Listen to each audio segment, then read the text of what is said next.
있고요. 진주 사람들은 칼을 대고 8명의 기녀가 춤을 춘다라고 해서 진주 팔공무라고도 얘기를 합니다. 학공들의 음악에 맞춰서 춤을 추고 있는 진주 기녀들의 모습을 볼 수가 있고요. 특히나 우리 진주 기녀들이 춤을 잘 췄다고 합니다. 그래서 가끔씩 서울에 출장을 가기도 했던 진주 기녀들이었고요. 그리고 춤으로서는 제일 먼저 우리나라에서 국가지정무형유산으로 지정이 되는 것이 진주건모입니다. 진주건모뿐만 아니라 진주의 뽀그랑무, 도방국거리, 양반무 이런 것들 여러 가지 춤들이 특히나 진주에 또 많이 있기도 합니다.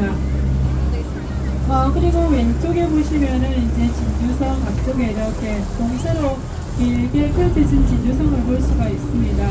이 진주성은 매성만 처음에는 복원을 했고요. 작년에 동문 앞쪽에 진주대첩 역사 공원이 복원이 되면서 옛날 진주성의 모습을 거의 되찾아가고 있는 지금의 단계입니다. 그리고 이제 저희들이 10월달에 이렇게 유등축제를 하는 이유는 430년 전에 임진왜란 전쟁이 있었을 때 이 진주성은 1차, 2차 전투를 치렀던 전쟁터였습니다. 1차 전투는 김시민 장군이 승리를 가져오면서 이 배의 이름도 김시민 1호라고 지어졌고요. 1차 전투는 김시민 장군이 승리를 가져옵니다. 그렇지만 2차 전투 때에는 진주성에서 7만의 백성들이 싸우다가 모두 돌아가시고 그리고 진주성은 신락이 되게 됩니다. 1차 전투를 치르면서 그 수많은 사람들이 죽어간 곳이기 때문에 그분들의 역사의 기림을 내면서 저희들이 유등의 불을 밝혀서 지금 축제를 하고 있습니다. 그리고 또 하나는 진주성에 갇혀서 병사들이 어머니가 전쟁터에 나간 이제 그 걱정을 아들이 어머니를 위해 편지를 쓰는 거죠. 어머니 저 잘 있으니 걱정하지 마십시오 라고 하는 편지를 써서 강 위에 띄워서 흘러내려 보냈더니 그 편지를 어머니가 받아보았더라 라고 하는 것에서 유래를 하고 있습니다. 그리고 왜군들이 쉽게 강을 건너서 진주성 안으로 쳐들어오지 못하게 했던 것도 군사적인 전술로도 사용했던 게 우리 유명이었습니다.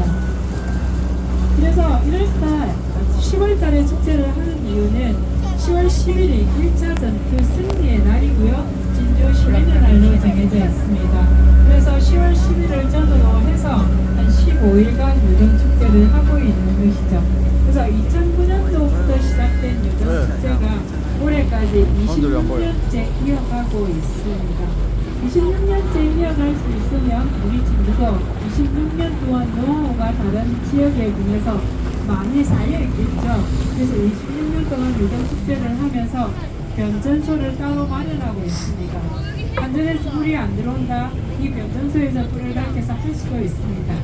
네, 그리고 다른 지역에서 이 유등축제를 하기 위해서 벤치마킹을 많이 오기는 하지만 우리 진주만한 환경이 없습니다. 진주성이 있고요. 이렇게 적당한 축제를 할 수 있는 강폭이 되어주기도 하고 난강댐에서 물을 흘러내려 보낼 때 충전도 가능하게 하고 이런 곳이 아마 다른 지역에서는 없죠. 그래서 진주만이 할 수 있는 축제가 이 유등축제가 아닐까라는 생각을 합니다. 그리고 오른쪽에 코끼리, 팬더, 그리고 불고 여러 동물이 이렇게 설치가 되어 있는데 아마도 올해 여름에 여러분들이 더위 때문에 엄청나게 고생을 하셨습니다. 그렇지만 앞으로도 계속 더워집니다. 올해만큼 시원한 여름은 내년에는 없을 겁니다. 그 정도로 해마다 날씨가 더워지고 있는 지금의 이 기후 변화에 대해서 여러분들도 다 함께 같이 고민을 해보자 라고 하는 의미에서 저희들이 멸종 위기에 처한 동물들을 이번에는 또 설치를 해봤습니다. 그리고 아마 유등축제장을 여러분들이 한번 이렇게 돌아보시지만 다른 지역의 축제장보다는 공간이 굉장히 넓습니다. 그래서 다리 많이 아프실 거고요. 중간중간에 쉬어갈 수 있는 공간이 필요합니다. 그래서 이제 오른쪽에 보시면 저는 이제 무대가 마련이 되어 있어서 공연도 보고 쉬어갈 수 있는 중간중간에 버스킹 공연을 하는 곳도 여러 곳에 있으니까 얼마 남지 않은 시간이지만 또 유등축제 오셔서 좋은 시간 마련을 해봐야 되지 않겠습니까? 그리고 지금 이제 롱길 등이 앞쪽에 보이실 겁니다. 롱길은 2차 전투 때 진주성이 함락이 되는 날 의장을 끌어안고 자신의 몸을 얹어 승부를 했다라고 하는 기생이 이 진주기생 용계이기도 합니다. 용계는 사실 반기였습니다. 그 안에 소속된 기세였죠. 그래서 용계를 상징하는 이런 무덤에 보면은 용계는 진주의 관기였다라고 이렇게 나옵니다. 그래서 그때 당시에 용계는 진주에 근무했던 관기였다라고 이렇게 볼 수가 있겠죠. 그래서 천안신문으로 천안 취급인으로 살아가기는 힘들었어요. 그 당시에. 그래도 나라를 위해서 내가 할 수 있는 일이 무엇일까? 라고 선택한 것이 의장을 끌어안고 뛰어내렸던 그 순국이었습니다.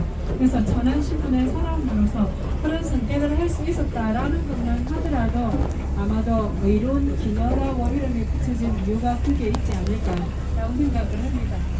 그리고 이제 앞쪽에 배를 이어서 지금 많은 사람들이 가설이 된 부교를 두르고 있습니다. 그리고 뒤쪽에는 진주교가 보이는 거죠. 옛날에 저 진주교가 이제 만들어지기 이전에는 이렇게 배를 이어서 건너 다녔던 옛 모습이기도 합니다. 그래서 진주 시내에 있으신 분들이 이쪽 건너에 있는 분들에게 백은내사라, 석은내사라이라고 불렀던 그런 이제 어른들의 얘기를 들을 수가 있는데, 저 진주교 다리는 진주성 안에 순수 병령성으로 있었던 이 진주성은 경상남도 도청에 병력이 나가고 난 뒤에 들어오게 됩니다. 들어왔던 이 도청은 부산으로 다시 이전을 하게 되고, 그때 진주 사람들이 엄청나게 반대를 하죠. 왜냐하면 진주는 고려시대 때, 조선시대 때 이어져 오면서 아주 큰 도시였습니다.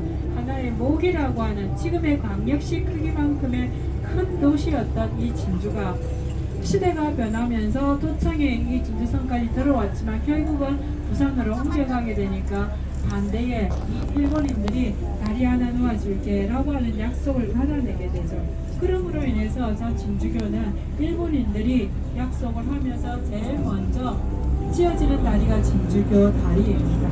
그래서 저 1호 다리부터 시작을 해서 남강을 가로지르는 다리는 총 한 15개 정도가 있습니다.